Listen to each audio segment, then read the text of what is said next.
इसी में हम अगला जो चैप्टर हमारा है 16 चैप्टर नंबर 16 जो धर्म से संबंधित अपराधों के विषय में है, उस पर हम नज़र डालेंगे, जो कि बहुत महत्वपूर्ण सेक्शन है। इसमें स्पष्ट किया गया है कि किस प्रकार से आप अपराध होंगे और किस प्रकार से दंडित किया जाएगा। इस अध्याय में कुल 5 धाराएं हैं। जो 16 अध्याय है चैप्टर बीएनएस का 16, उसमें 5 धाराएं हैं। इस अध्याय में कुल 5 धाराएं हैं जो इस मूल सिद्धांत पर आधारित हैं कि प्रत्येक व्यक्ति अपने धर्म का पालन करने के लिए स्वतंत्र है, परंतु उससे यह अपेक्षा की जाती है कि वह किसी अन्य व्यक्ति के धर्म का अपमान न करे। भारत एक धर्मनिरपेक्ष देश होने के नाते सभी धर्मों को समान भाव से देखता है। यदि कोई व्यक्ति धर्म संबंधी कोई अपराध करता है तो उसे इस अध्याय में उपबंधित किसी धारा के अंतर्गत दंडित किया जाएगा। क्या किया जाएगा? दंडित किया जाएगा। तो सबसे पहले हम पढ़ लेते हैं बीएनएस की धारा 298 क्या कहती है, जो कि आईपीसी की धारा 295 के समरूप है। किसी वर्ग के धर्म का अपमान करने के आशय से उपासना के स्थान को क्षति करना या अपवित्र करना। इस धारा का मुख्य उद्देश्य उन व्यक्तियों को दंडित करना है जो जानबूझकर अन्य धर्मावलंबियों की धार्मिक भावनाओं को आघात पहुंचाने के आशय से उनके पूजा स्थल को या किसी धर्म के अनुसार पवित्र मानी हुई वस्तु को ध्वस्त करते हैं या अपवित्र करते हैं या नुकसान पहुंचाते हैं।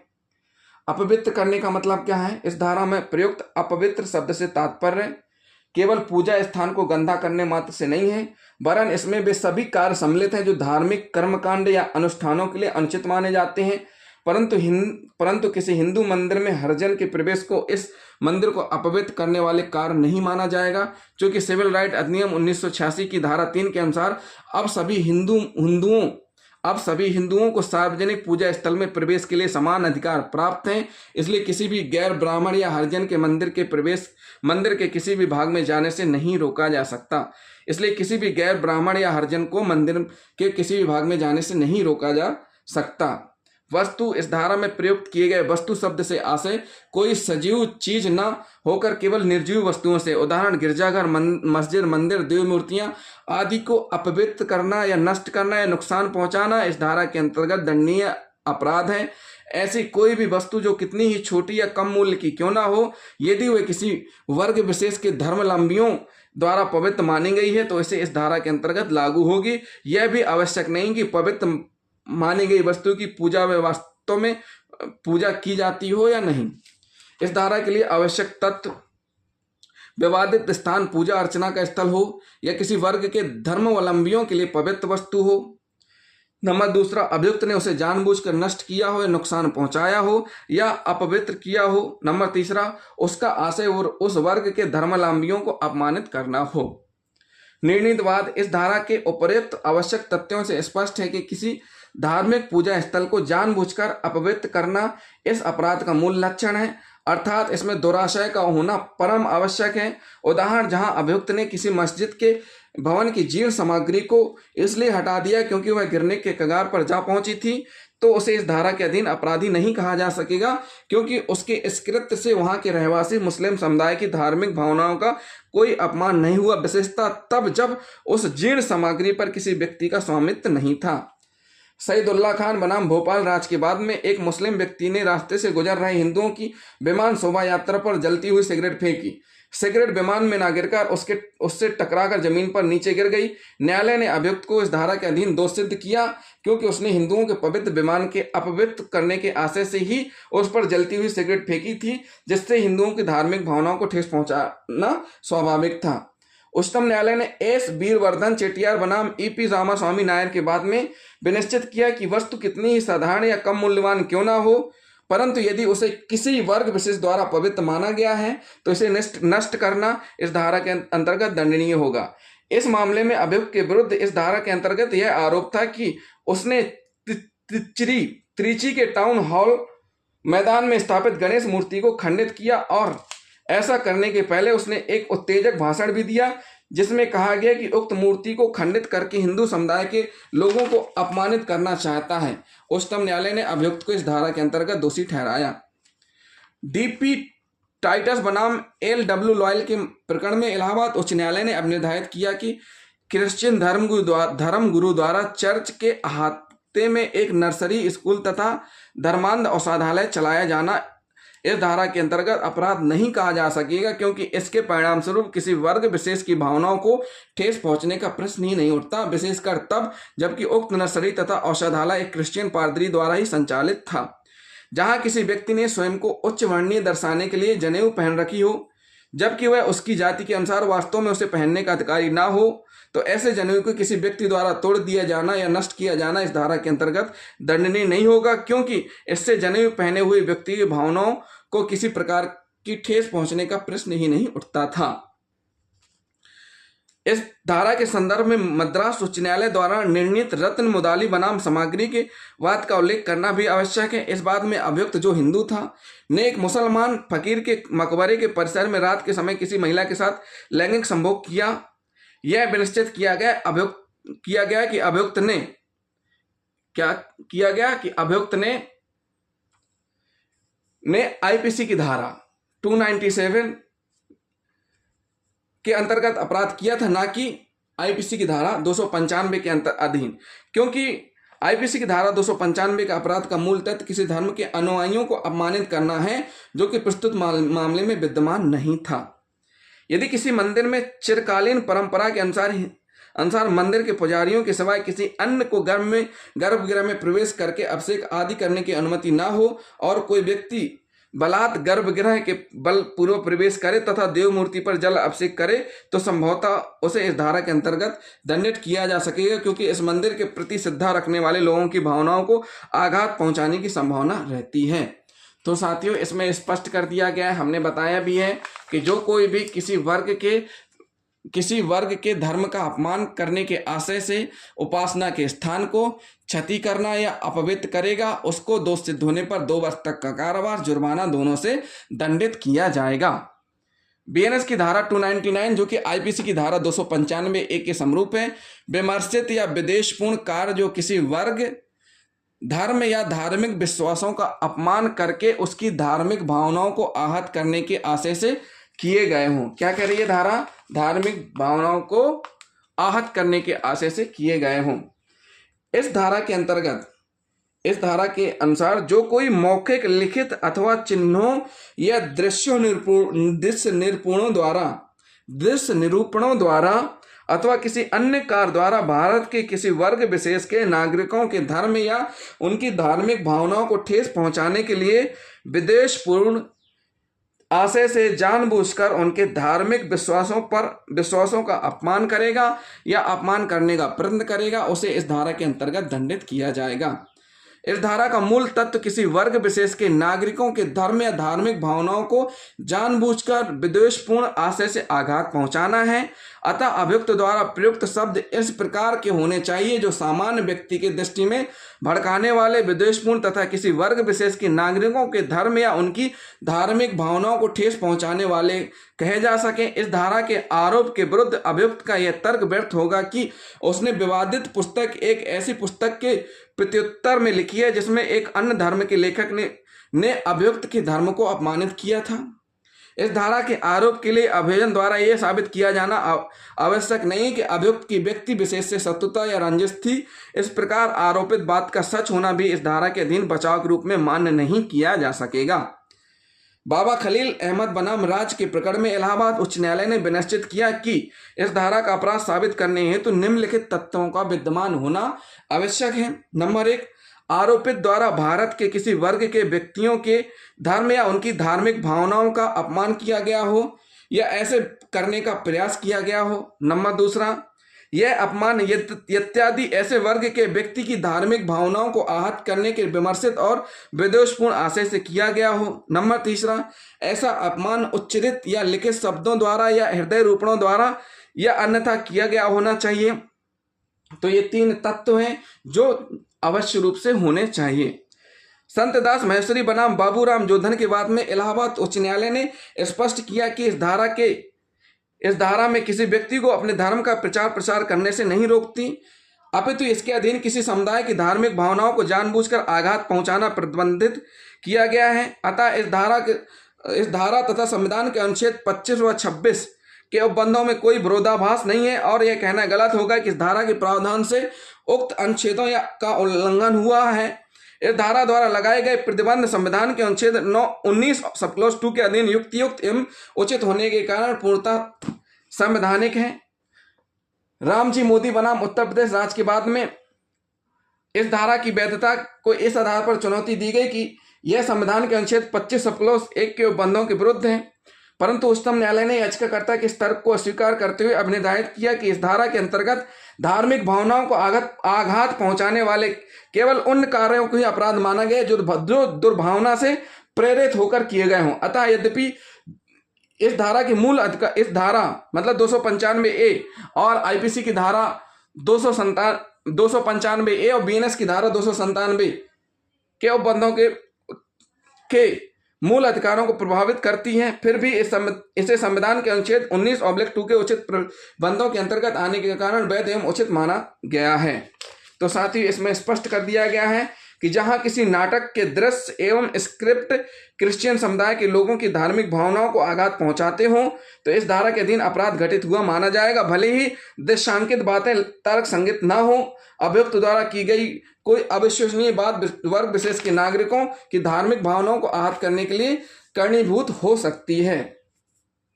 तो साथियों, इस धारा में स्पष्ट कर दिया गया है कि किसी भी धर्म की धार्मिक भावनाओं को आहत पहुंचाना दंडनीय है और उस आहत पहुंचाने के लिए किए गए कार्य जो कि शासक किए जाते हैं दंडनीय हैं। इसी में हम एक उदाहरण देखेंगे। और मनोज राय तथा अन्य बनाम मध्य प्रदेश राज्य के मामले में राज्य सरकार ने दंड प्रक्रिया संहिता 1973 की धारा 196 सब क्लॉज 1 के अनुसार अपीलार्थी के विरुद्ध आईपीसी की धारा 295 के अधीन अभियोजन संशोधित करने की पूर्व स्वीकृति प्रदान नहीं की थी। उच्चतम न्यायालय ने अपीलार्थी की अपील स्वीकार करते हुए उसके विरुद्ध कार्रवाई को अपास्त कर दिया। इस धारा में प्रयुक्त शब्दावली भारत के नागरिकों से स्पष्ट है कि यह धारा केवल भारतीय नागरिकों के किसी वर्ग विशेष की धार्मिक भावनाओं को आघात पहुंचाए जाने की दशा में ही लागू होगी। अतः यदि किसी व्यक्ति के कथन या लेखन द्वारा किसी विदेशी की धार्मिक भावनाएं प्रभावित होती हैं तो दोषी व्यक्ति को 295 के अंतर्गत दंडादेश नहीं किया जा सकेगा। धारा 295 के संदर्भ में यह पूर्णतः स्थापित हो चुका है कि धार्मिक भावनाओं को आघात पहुंचाने वाला प्रकाशन वास्तव में धारा 295 और बीएनएस की धारा 297 बीएनएस की धारा 299 की परिधि में आता है अथवा नहीं, यह विनिश्चित करने के लिए पुस्तक की समूची विषय वस्तु को ध्यान में रखना होगा, न कि एकल पंक्तियों या उद्धरणों को। पुस्तक की संपूर्ण विषय वस्तु को पढ़ने के बाद ही निष्कर्ष निकाला जा सकता है कि लेखक को विद्वेषपूर्ण आशय था अथवा नहीं। तो साथियों, बीएनएस की धारा 299 और आईपीसी की धारा 295A जिसमें स्पष्ट किया गया है कि जो कोई विमर्शित या विद्वेषपूर्ण कार्य जो किसी वर्ग, धर्म या धार्मिक विश्वासों का अपमान करके उसकी धार्मिक भावनाओं को आहत करने के आशय से किए गए हों, दोष सिद्ध होने पर 3 वर्ष तक का कारावास, जुर्माना दोनों से दंडित किए जाने का प्रावधान है। अब हम पढ़ेंगे बीएनएस की धारा 300 जो कि आईपीसी की धारा 294 के समरूप है। धार्मिक जमाओं में विघ्न। क्या कह रही है धारा? धार्मिक जमाओं में विघ्न। इस धारा का मुख्य उद्देश्य धार्मिक उपासना या धार्मिक कार्यक्रम के लिए एकत्रित हुए व्यक्तियों को विघ्नकारियों से संरक्षण दिलाना है। अतः ऐसे व्यक्तियों को इस धारा के अंतर्गत दंडित किया जाएगा जो धार्मिक संस्कारों में वैध रूप से भाग ले रहे जमाओं के कार्यों में जानबूझकर विघ्न डाल रहे हों। इस धारा के लिए निम्नलिखित तथ्य होना आवश्यक है। पहला, कोई जमाव किसी धार्मिक उपासना या संस्कार में लगा हुआ हो। नंबर दूसरा, अभियुक्त द्वारा ऐसे जमाव के कार्य में स्वेच्छा विघ्न डाला गया हो। नंबर तीसरा, जमाव द्वारा संपन्न की जा रही धार्मिक उपासना या संस्कार कार्य विधिपूर्ण हो। ये तीनों तथ्य आवश्यक हैं इस धारा के लिए। विश्वास तथा अंतर विवेक के अनुसार इबादत करते हैं। एक शिया मुस्लिम ने अपने संप्रदाय की मान्यता के अनुसार अमीन शब्द का जोर जोर से उच्चार किया, जिससे वहां उपस्थित सुन्नी संप्रदाय के लोगों ने उनके धर्म कार्य में बाधा मानते हुए अभियुक्त के विरुद्ध इस धारा के अंतर्गत अभियोजन चलाया। क्योंकि सुन्नियों में आमीन शब्द का जोर से उच्चारण नहीं किया जाता, परंतु न्यायालय ने अभियुक्त को निर्दोष घोषित किया क्योंकि उसके द्वारा आमीन शब्द का उच्चारण जोर से किया जाना स्वेच्छा विघ्न कार्य करने के लिए न किया जाकर केवल उसकी धार्मिक मान्यताओं के अनुसरण में किया गया था। परंतु यदि कोई व्यक्ति चाहे वह मुसलमान हो या ना हो, सद्भावना पूर्वक इबादत हेतु मस्जिद में ना जाकर वहां एकत्रित जमाओं की इबादत में विद्वेष पूर्वक स्वेच्छा विघ्न डालता है तो वह इस धारा के अंतर्गत अपराधी होगा। प्रत्येक धार्मिक संप्रदाय के लोगों को सड़क पर से गाते बजाते हुए धार्मिक जुलूस निकालने का अधिकार है, बशर्ते कि इससे मार्ग पर आने जाने वाले लोगों के लिए बाधा न पहुंचती हो तथा परिवहन नियमों का उल्लंघन न होता हो। अतः किसी मस्जिद के सामने से गैर मुस्लिम संप्रदाय के लोगों द्वारा गाते बजाते हुए धार्मिक जुलूस निकालते हुए ले जाना अपने आप में इस धारा के अंतर्गत अपराध नहीं माना जाएगा, जब तक कि वह शांतिपूर्ण तरीके से मस्जिद के अंदर उपासना करने वाले व्यक्तियों को बाधा पहुंचाए बिना निकाला जा रहा है। मोहम्मद जलील खान बनाम रामनाथ कठुआ के बाद में इलाहाबाद उच्च न्यायालय ने अब निर्धारित किया कि सार्वजनिक मार्ग मुख्यतः लोगों की आवाजाही के लिए उपलब्ध रहता है और प्रत्येक व्यक्ति आने जाने के लिए उसका सदुपयोग कर सकता है। प्रत्येक समुदाय के लोग सड़क मार्ग से अपने धार्मिक जुलूस ले जा सकते हैं, परंतु उन्हें सड़क के किसी भी हिस्से से अपना पूजा स्थल या धार्मिक जुलूस के स्थल के रूप में उपयोग करने की अनुमति नहीं दी जा सकती है। लोगों से अपेक्षा की जाती है कि वे अपने धार्मिक जुलूस सड़क मार्ग से ले जाते समय यह ध्यान रखें कि इसके कारण किसी अन्य समुदाय या वर्ग के लोगों की धार्मिक भावनाओं को ठेस न पहुंचे या इससे आने जाने वाले लोगों को असुविधा न हो। इस धारा के प्रावधान लागू होने के लिए यह आवश्यक है कि धार्मिक उपासना या कार्यक्रम में शामिल व्यक्तियों का जमाव सद्भावना पूर्वक इस कार्य में लगा हुआ हो। यदि वे किसी मंदिर पर अपना कब्जा जताने के लिए वहां एकत्रित होकर धार्मिक कार्य में लगे हों तो यह नहीं कहा जा सकेगा कि वे सद्भावना पूर्वक ऐसा कर रहे हैं। उदाहरण, जयपाल गिर बनाम धर्मपाल के बाद में सिलोन का एक धर्मपाल नामक बौद्ध भिक्षु गया के बौद्ध मठ पर कब्जा जमाना चाहता था, जो कि तत्समय शैव महंतों के आधिपत्य में था। ऐसे तो उसने जापान से भगवान बुद्ध की कलात्मक मूर्ति लाई तथा उसे लेकर वहां गया के बौद्ध मंदिर में प्रविष्ट हुआ। शैव महंतों ने उसे निकालकर बाहर किया। इस पर धर्मपाल ने महंतों के विरुद्ध 296 के अंतर्गत अभियोजन चलाया, परंतु न्यायालय ने अभियुक्तों को इस आधार पर दोष मुक्त कर दिया कि तत्समय परिवादी कोई धार्मिक कार्य संपादित नहीं कर रहा था तथा उसका उद्देश्य मठ पर अपना अधिकार जमाना था, जो सद्भावनापूर्ण नहीं है। तो साथियों, इस प्रकार का कृत्य करना जो कोई करेगा उस दोष सिद्ध होने पर 1 माह तक का कारावास, जुर्माना दोनों से दंडित किया जाएगा। अगली धारा है बीएनएस की धारा 301, जो कि आईपीसी की धारा 297 के समरूप है। कब्रिस्तानों आदि में अतिचार करना। क्या कह रही है धारा? कब्रिस्तान आदि में अतिचार करना। यह धारा पूर्ववर्ती धारा यानी बीएनएस की धारा 298 में उपबंधित सिद्धांत को अधिक विस्तृत करती है। इस धारा में किसी समाधि स्थल, उपासना स्थल, कब्रिस्तान, मकबरा, शमशान आदि स्थानों में जो कोई अंत्येष्टि की क्रिया हेतु आरक्षित होते हैं, अत्याचार करने वाले व्यक्ति को दंडित किए जाने संबंधी प्रावधान है। इसके अतिरिक्त यदि कोई व्यक्ति किसी व्यक्ति की अंत्येष्टि क्रिया आदि में विघ्न सो की अवहेलना या अपमान करता है तो इसे इस प्रकार के कार्य भी इस धारा के अंतर्गत दंडनीय होंगे। अभियुक्त का आशय इस धारा का मूल तत्व यदि वह किसी धर्म विशेष का अपमान या उसकी भावनाओं को ठोस पहुंचाने के आशय से जानबूझकर उपयुक्त किसी स्थान में अतिचार करता है तो उसे इस धारा के अंतर्गत दंडित किया जाएगा। जहां कुछ व्यक्तियों ने मस्जिद के अंदर लैंगिक संभोग किया हो तो वे इस धारा के अंतर्गत दोष सिद्ध किए जाएंगे। यद्यपि अंत्येष्टि के लिए शमशान घाट जा रही शव यात्रा में विघ्न डालना या बाधा पहुंचाना इस धारा के अंतर्गत दंडनीय है, परंतु इस धारा के प्रयोजनार्थ मुहर्रम के जुलूस को अंत्येष्टि संस्कार नहीं माना गया है। अंत्येष्टि के क्रियाक्रम में बाधा पहुंचाना इस धारा के अंतर्गत अपराध है। तथापि मरणोत्तर शव परीक्षा के लिए मृतक के शरीर को चीर फाड़ इस धारा की परिधि में नहीं आएगा।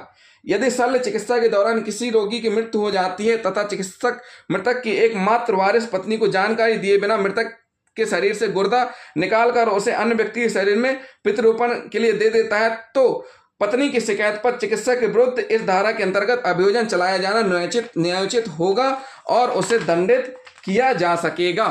तो साथियों, इस प्रकार का जो कृत्य करेगा, कब्रिस्तानों आदि में अत्याचार करेगा, उसको दोष सिद्ध होने पर 1 वर्ष तक का कारावास, जुर्माना दोनों से दंडित किए जाने का प्रावधान है इस धारा में। अगली धारा है बीएनएस की धारा 302, जो कि आईपीसी की धारा 398 के समरूप है। किसी व्यक्ति की धार्मिक भावनाओं को ठेस पहुंचाने के विमर्शित आशय से शब्द उच्चारित करना बहुत महत्वपूर्ण धारा है। प्रस्तुत धारा कौन सी? बीएनएस की धारा 302।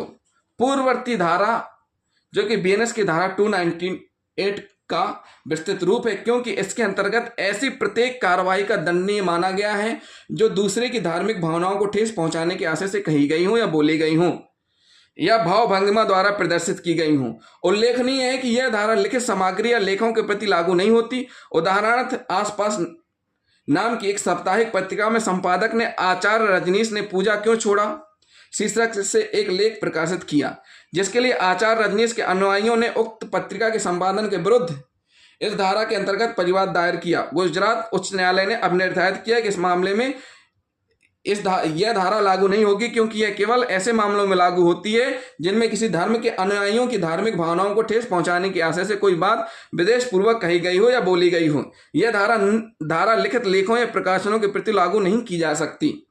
उच्चतम न्यायालय ने किताब अली मुंशी बनाम शांति रंजन के मामले में इस धारा को संवैधानिक ठहराते हुए निर्धारित किया कि मुसलमानों द्वारा बकरीद पर गाय की बलि चढ़ाना अनिवार्य धार्मिक कृत्य नहीं है, अतः हिंदुओं की धार्मिक भावनाओं को ठेस न पहुंचे, इस दृष्टि से गोवध पर रोक लगाना संविधान अनुच्छेद के 25 के विपरीत नहीं है। मोतीलाल के बाद में कुछ हिंदू किसी जाति भोज में खाना खाने बैठे थे। जब उन्हें भोजन परोसा जा चुका तो उस जाति के कुछ अन्य सदस्यों ने आकर भोजन पर बैठे लोगों को अनंत बैठकर भोजन करने के लिए कहा, जिसे उन्होंने अस्वीकार कर दिया। इस पर इन सदस्यों ने भोजन हेतु बैठे लोगों के बीच जूता उछालकर फेंका, जिसके परिणामस्वरूप वे लोग भोजन को छुए बिना उठकर चले गए। न्यायालय ने निश्चित किया कि जूता फेंकने वाले सदस्यों को इस धारा के अंदर को दोष सिद्ध करके दंडादेश नहीं किया जा सकता, परंतु निवेदित है कि दंड संहिता के रचयिताओं द्वारा इस धारा को संहिता में समावेश करने के उद्देश्य से दृष्टिगत रखते हुए इस मामले में दिया गया निर्णय विधि के अनुरूप प्रतीत नहीं होता। मतलब जो निर्णय दिया गया विधि के अनुरूप प्रतीत नहीं होता। संहिताकारों ने इस धारा के उद्देश्य को स्पष्ट करते हुए कहा कि हिंदुओं को भोजन प्रदूषित करके उस भोज्य न बना रहने देना उनके प्रति ऐसी क्षति है जिसके लिए दोषी व्यक्ति को दंडित किया जाना आवश्यक है। गुलाब बनाम राज के बाद में अभियुक्तों ने एक गाय को फूलमाला पहनाकर गांव भर में घुमाया, तत्पश्चात उसे मारकर बलि चढ़ा दिया। इसके बाद वे गाय के मृत कंकाल को खाट पर डालकर उसके चारों ओर पैर और सींग खाट के बाहर लटकते हुए दिखाते हुए ले गए। उन्हें इस धारा के अंतर्गत दोष सिद्ध किया गया क्योंकि उनका कृत्य किसी समुदाय विशेष की धार्मिक भावनाओं को आहत करने के आशय से किया गया था, जैसा कि उनके कृत्य से स्पष्ट था। साथियों, सबसे महत्वपूर्ण अंतर हम पढ़ेंगे बीएनएस की धारा 299 और बीएनएस की धारा 302 में अंतर क्या है। बीएनएस की धारा कौन सी? 299। बीएनएस की धारा 299 तथा बीएनएस की धारा 302 दोनों ही शासित धार्मिक भावनाओं को ठेस पहुंचाने के अपराध को निरूपित करती हैं, परंतु बीएनएस की धारा 299 के अंतर्गत यह अपराध धारा 302 के अपराध की तुलना में अधिक गंभीर प्रकृति का है। बीएनएस की धारा 299 के अधीन कारित अपराध के लिए धार्मिक ठेस पहुंचाने के आशय से किए गए शब्दोच्चार विद्वेषपूर्ण तथा जानबूझकर किए गए होना ही पर्याप्त नहीं है, अपितु वे किसी वर्ग समुदाय के लोगों को लक्षित किए गए हों, न कि केवल किसी व्यक्ति विशेष को संबोधित हों। परंतु बीएनएस की धारा 302 के अपराध के लिए शब्दों को उच्चार केवल शासय किया जाना पर्याप्त है तथा उनका विद्वेषपूर्ण भावना से किया जाना आवश्यक नहीं है। अतः स्पष्ट है कि बीएनएस की धारा 299 का अपराध साबित करने के लिए अभियोजन द्वारा यह सिद्ध किया जाना आवश्यक है कि अभियुक्त द्वारा शब्दोच्चार केवल किसी व्यक्ति विशेष की धार्मिक भावनाओं को ठेस पहुंचाने मात्र के आशय से नहीं किए थे, अपितु वे वर्ग या धर्म विशेष के प्रति अपमानजनक होने के साथ साथ विद्वेषपूर्ण भावना से भी प्रेरित थे। तो साथियों, ये हुई बीएनएस की धारा 302, जिसमें दंड का प्रावधान है, दोष सिद्ध होने पर 1 वर्ष तक का कारावास, जुर्माना दोनों से दंडित किया जाएगा। तो साथियों, जिन साथियों ने अभी तक हमारा चैनल सब्सक्राइब नहीं किया, हमारे चैनल को सब्सक्राइब कर लें, वीडियो को लाइक और शेयर करना ना भूलें, साथ ही साथ कमेंट भी करते जाएं। थैंक यू दोस्तों।